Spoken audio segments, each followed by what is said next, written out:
To my channel. जैसे आप दोस्तों देख रहे हो, मैं जेनेक्स के लेटेस्ट चैप्टर को एक्सप्लेन कर रही हूँ। और जिसमें दिखाया जाता है कि एक ऐसी कंडीशन आ जाती है जहाँ पे जैकुंग को बहुत ही सोच समझ के फैसला लेना पड़ता है और उसे ना चाह के भी जाना पड़ता है। कुछ दिन पहले का सीन दिखाया जाता है कि जिधर जोमेन यानी जो जैकुंग का दुश्मन है, वो उस जो बुढ़ा होता है उसे बोल रहा होता है कि मैं तो जैक को ही ख़त्म करना चाहता था, बट यह करने से मेरा मैच और पैसा दोनों बर्बाद हो जाएगा सकता है। अब हमें निशाना किसी और शख्स पर करना होगा जिससे जो जैक्यूं का बहुत ही करीबी होगा, क्योंकि इससे अगर वो डायरेक्ट उसके करीबी को करता है तो वो जो जैक्यूं होगा वो इमोशनल हो जाए और मेंटली और फिजिकली दोनों तरह से डिस्टर्ब हो जाएगा। तो जो बुढ़ा होता है, डॉक्टर बुढ़ा, वो कहता है कि क्या मतलब, तो वो कहता है कि हाँ मतलब इसका कि आखिर मुझे ये क्या करना होगा। उधर जिमिन का साथी उसे पीछे से एक थप्पड़ मारते हुए कहता है इसका मतलब ये है कि उस इंसान को ख़त्म करना देना होगा बेवकूफ़। उधर जिमिन उसे कहता है अगर तुमने यह किया तो समझ लेना मैंने तुम्हारा सारा कर्जा माफ़ कर दिया, बस इतना ख्याल रखना कि किसी को ये पता ना चले कि ये काम मैंने तुमसे करवाया है, कोई सबूत भी नहीं छूटना चाहिए।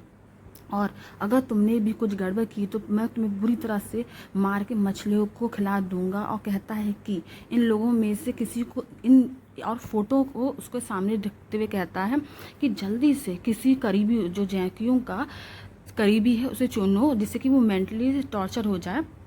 जो डॉक्टर होता है वो बहुत दिखता है कि अरे मैं किसे चुनूँ, और वो उसकी नज़र किम डैम पर जैसे उसकी फ़ोटो उसके सामने फेंकता है और कहता है इनमें से किसी को भी चुनो क्योंकि वो जैक्यूं के बहुत करीबी हैं। तो वो जैसे जो डॉक्टर होता है वो देखता है कि तो जब ऐसी फ़ोटो देखता है तो उसकी नज़र जो पड़ती है वो पड़ती है किम डैम पर।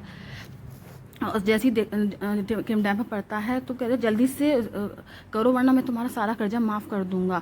तो जैसे वो बुढ़ा उस किम डैम की फ़ोटो देखता है और जैक्यूं की फ़ोटो देखता है तो वो उसको देखता है कि अरे मतलब ये करीबी में से एक है तो मैं इसको मार दूंगा और मेरा सारा कर्जा भी माफ़ होगा। तो वो उसे डिक्लेयर करने के लिए कहता है मैं ऐसे, और तुरंत वो किम डैम की फ़ोटो उठाता है और कहता है अगर मैं इसे मार दूंगा तो क्या तुम मेरा वाकई में कर्जा माफ़ कर दोगे।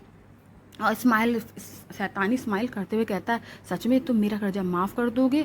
तो वो कहता है ठीक है, क्योंकि उसको भी किम डैन से पुरानी दुश्मनी होती है, क्योंकि लास्ट चैप्टर में आपने देखा होगा कि जो किम डैन के चक्कर में ही जो जैक्यूं होता है वो उसे पीटता है। फिर हमें प्रेजेंट टाइम में दिखाते हैं कि जो जैक्यूं के डोर के सामने जो वो होता है डॉक्टर बुढ़ा होता है वो उसके गेट के सामने होता है।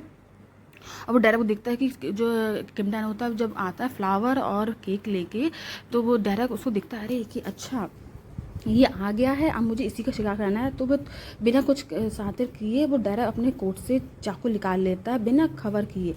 और जो किम डैन होता है उसे पता ही नहीं होता, इस बात से बेखबर है कि ये क्या करने वाला है। जैसे ही वो उसके पास में आता है, बिल्कुल पास में आता है, तो उसके पास चल के आता है और वो देखता है और धीरे धीरे जब उसके पास में बढ़ के जब देखता है वो आते ही उसे सोचने समझने का मौका ही नहीं देता है और डायरेक्ट उसके वो जो नाइफ़ होता है वो तुरंत उसके पेट में घुसेड़ देता है। और नाइफ़ लगते ही जो किम डैम होता है वो देखता है कि ये क्या, एकदम शॉक होता है क्योंकि उसे पता नहीं होता है कि ये चाकू से उस पर डायरेक्ट वार करेगा।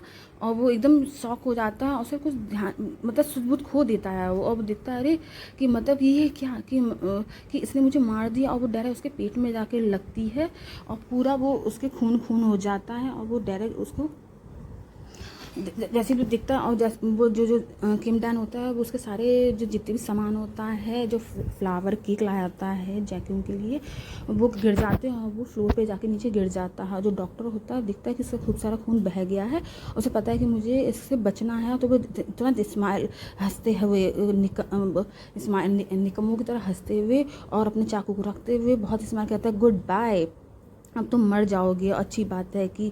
और वो उधर से भाग जाता है और जो किम डैन होता है वो बेहोश हो जाता है और इससे भागते हुए तुरंत भाग जाता है। और बेचारा किम डैन और वो सोच रहा होता है कि मैं ही क्यों, आखिर मैं ही क्यों। और उसके पेट में उसमें खून बहुत ब्लीडिंग हो रही होती है। वो अपने पेट को पकड़ता है और देखता है कि इतना खून निकलने से, तो वो सोचता है क्यों ना मैं उसको क्या कहते हैं बहुत ही खून बह गया है, तो वो सोचता है क्यों ना मैं फ़ोन करके पुलिस को बुला लूँ। तो जैसे ही वो अपने कोट से निकालता है फ़ोन, तो इतने गहरे घाव को करते हुए उसका हाथ से फ़ोन लड़खड़ाता है और उसका फ़ोन जो होता है वो गिर जाता है। और गिरने के बाद वो उधर ही बेहोश हो जाता है, क्योंकि हद से ज़्यादा ब्लड जो होता है बह चुका होता है। और उसके ख्यालों में जैक्यूंग ही आ रहा होता है कि वो मिस्टर जो हैं वो आते होंगे। इतने में दूसरी साइड में दिखाया जाता है कि पार्किंग एरिया में दिखाया जाता है कि जो जैकिंग होता है वो अपनी गाड़ी पार्क करके आता है और सोचता है कि क्यों ना मैं किम डैन को जब ये दूंगा तो वो खुश हो जाएगा। और उसके हाथ में फ्लावर बुकेट होते हैं और केक होता है। देखो दोनों की सोच कितनी एक जैसी है। उसके हाथ में भी केक था और उसके भी हाथ में केक था, फ्लावर थे। तो वो सोचता है कि मैंने पिछले लास्ट टाइम से बहुत डांट दिया था ना, तो चलो मैं उससे माफ़ी मांग लूँगा। और वो उसकी लास्ट सीन याद करते हुए कहता है कि जब वो था तो उसने उसको डांट दिया था, उसको फ्लावर बहुत पसंद थे, इसलिए उसके लिए लाता है और सोचता है क्यों ना मैं उससे माफ़ी मांग लूँगा। मैं इस टाइम से बहुत डांट दिया था, तो जब मैं उससे माफ़ी मांगूंगा तो मुझे माफ़ कर देगा। उसी ऐसी जा रहा होता है कि मैं ये कहूँगा। तो जैसे वो सीढ़ियों पे जाता है तो देखता है कि सामने एक वो डॉक्टर जो है निकम्मा होता है वो भाग रहा होता है। तो देखता है ये कौन है। तो उसमें ध्यान आता है ये बुढ़ा कमीना ये यहाँ क्या कर रहा है ये। तो जब वो देखता है कि उस डॉक्टर के फेस पे बहुत ही स्माइल होती है और वो हंसते हुए जा रहा होता है और बहुत ही जल्दी में होता है। और जैसे वो भागता होता है तो वो दिखता है कि अरे ये इस पर वो, तभी उसे लास्ट टाइम का जो रेस्टोरेंट में उसका याद आ जाता है कि इसने ही जो किम डैम को असॉल्ट किया था और ये निकम्मा यहाँ क्या कर रहा है। तभी एकदम सोचता है ये यहाँ क्या कर रहा है ये बेवकूफ़। तो ये सोचता है कि हाँ इसके हाथों में तो ब्लड लगा हुआ है, तो ये ब्लड किसका होगा। और जैसे ही वो देखता है कि इसके हाथों में बहुत बुरी तरह से ब्लड लगा है, तो वो सोचते हुए देर नहीं लगती है और उसे एकदम आंखें शॉक में हो जाती हैं कि ब्लड किसका है। तो वो कहता है क्या वेट कहीं कहीं, लेकिन वो सोचता है कि नहीं मेरा अंदाज़ा गलत हो। और वो भागते हुए तुरंत बहुत स्पीड से जाता होता, बहुत स्पीड से कि समझ लो कि उसे ध्यान ही नहीं कि मैं कैसे जा रहा हूँ, लेकिन तभी बहुत स्पीड से जा रहा होता है कि जो मैं सोच रहा हूँ वो ना हो। और जैसे ही वो लिफ्ट के ऊपर पहुँचता है तो देखता है कि जो किम डैम होता है वो बेहोश पड़ा होता है और उसके पूरे ब्लड पूरा होता है। और उस देख के वो शॉक हो जाता है। उसके हाथ में बुकेट और केक होता है और वो देखता है कि किम डैम ऐसे ही बेहोश पड़ा हुआ है। और देखता है दूसरा कि नहीं जो मैं सोच रहा हूँ वो ना हो। और वो एकदम उसके हाथ कपकपा जाते हैं और वो सोचता है ऐसा नहीं हो सकता, नहीं हो सकता। और वो शॉक में ही नहीं नहीं नहीं। और ऐसे जब वो उसके पास में आता देखता है कि वो वाकई में किम डैम है और वो किम डैम को उठाता है और कहते हैं किम डैम ये क्या हुआ। तो किम डैम की प्लीज़ गॉड ऐसा ना हो कि ये क्या हो गया कि ये किम डैम प्लीज़ आंखें खोलो। तो जो किम डैम होता है वो हल्की सी आंखें खोलता है और कहता है सॉरी सर मैं आपकी मिस्टर जो मैं आज आपकी हेल्प नहीं कर पाऊँगा क्योंकि जीनेक्स क्योंकि हमेशा से ही रहा है कि किम डैम जब भी मैच खेलता है उसे एक दिन पहले वो इंटीमेट होता है क्योंकि उसके जिन के कारण। और वो ऐसे ही कहते तो जो जैकिंग होकर कहता है तुम मर रहे हो और तुम्हें भी ये सूझ रहा है, पहले तुम सही से हो जाओ फिर चलो मुझे हॉस्पिटल को कॉल करना होगा। और वो तो कहती है किम डैन जो होता है बेहोश हो जाता है उसकी बाहों में। जैसे बेहोश होता है तो वो कहता है सॉरी सर मैं आपके लिए आज ये नहीं कर पाया, मुझे माफ़ करना। तो जैक्यूं कहता है तुम इसकी चिंता क्यों कर रहे हो।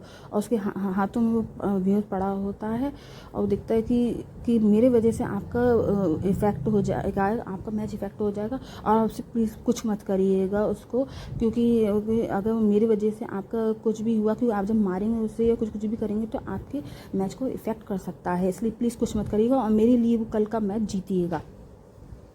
और जब वो उसके फिर दूसरी सीन में दिखाया जाता है कि हमें हॉस्पिटल में जो ऑपरेटिंग रूम होता है इसमें जो एक डॉक्टर बाहर निकलते हुए और कहता है सर उनकी हालत कंडीशन बहुत ही ख़राब है और क्रिटिकल है, पता नहीं वो बच पाएंगे नहीं। और जो जैकिंग होता है वो बेंच पे बैठा होता है अपने सर पे हाथ रख के और जो उनका ट्रेनर होता है उसे कहता है कि अरे ये जो बंदा है ये जो तुम्हें पता चला कि ये बंदा कौन था। तो वो कहता है कि हाँ ये पता चला। और वैसे भी जो अटेंडेंट होता है वो कहता है कि गाड़ी में रिकॉर्ड हो गया है और पुलिस ने उसका फेस भी देख लिया और पुलिस उसे ढूंढने के लिए निकल गई है, वो ज़्यादा टाइम नहीं लगेगा उसे पकड़ने के लिए।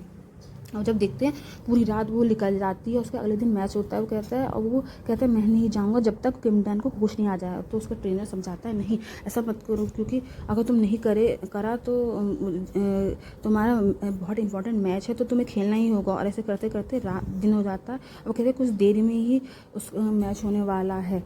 और उधर दिखा जाता है कि उसकी बहुत ही किम डैन की क्रिटिकल हालत होती है और ट्रेनर कहता है कि किम डैन ने भी ये कहा था ना कि तुम्हें वो मैच जीतना है। तो उसे वो लास्ट सीन याद आता दिखाता है कि जब बेहोश होने से पहले किम डैन ने कहा होता है कि तुम्हें ये मैच जीतना होगा, और वो अपने हाथों की मुट्ठी बनाता है क्योंकि वैसे जाना तो नहीं चाहता था, लेकिन उसे ना चाह के कहता काश मैंने उसी टाइम पे उस बुढ़े को मार दिया होता तो काश आज ये दिन देखना नहीं पड़ता, और देखना नहीं पड़ता तो आज उसकी ये हालत नहीं हुई होती, क्योंकि किम डैन ने कभी किसी का कुछ नहीं बिगाड़ा होता है। काश मैंने वो चीज़ पहले ही कर दी थी, उस बुढ़े को मार दिया होता तो आज ये सिचुएशन कभी नहीं आती। अब वो रो रहा होता है और उसकी आंखों में किम डैन का झलक चल रही होती है जिसमें वो उसे चीयर्स कर रहा होता है। तो किम डैन खड़ा होता है क्योंकि उसका थोड़ी देर बाद उसका मैच होने वाला होता है इसलिए, और वो बहुत ही हिम्मत करके उठता है और बड़ी मायूसी हो जाती है क्योंकि वो छोड़ना तो नहीं चाहता था, लेकिन उसे ना चाह के भी उसे वो मैच खेलना होगा और उसे जीतना होगा, क्योंकि उसके लिए एक तरह से किम डैन की क्या कहते हैं उसकी किम डैन की जान पे आ गई है। तो मुझे शायद लगता है कि शायद जो जिमिन था इसलिए उसने किया ताकि वो मेंटल इमोशनल टॉर्चर वो हो जाए और वो हार जाए ये मैच।